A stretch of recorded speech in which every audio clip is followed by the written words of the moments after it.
This particular rod is in 2 pieces. It's considered an older piece of equipment, but it belonged to my dad, and I use it proudly. This one doesn't pack as easily as the 4-piece or 3-piece, but I like this one a lot because it just reminds me of my pop. So the way you go ahead and you put this piece on is you make sure the guides are facing you.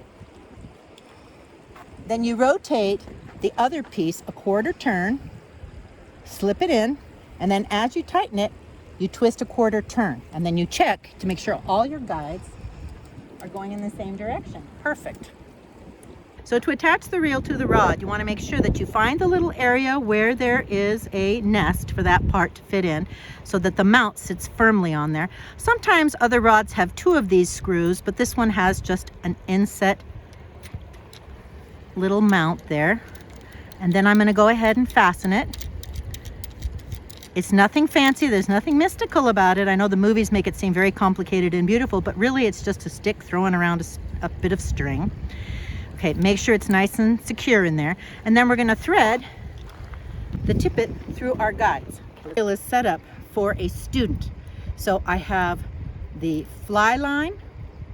The first line that's on any reel is the anchor line. Then you have your fly line. This one is forward weighted so that the beginner feels more confident as they're casting. But then on top of that, I have a tippet with a graduated diameter, and I have some Antron polyester right here. That gives the feeling of a fly, and that gives your student the chance to learn on a patch of grass. Definitely don't do your first casting on a river.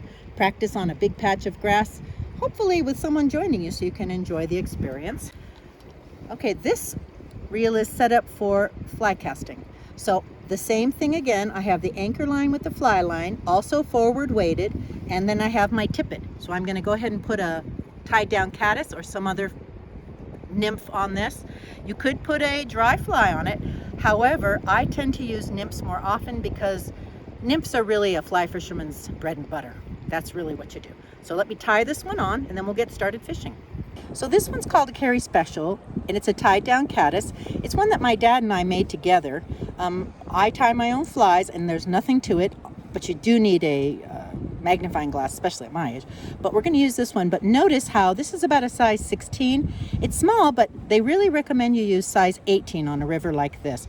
And also you'll notice that the barb is crushed or it is filed down. And the reason for that is this area is a catch and release because we're very worried about the populations. We want that population to stay steady, and that's why we're going to catch and release here.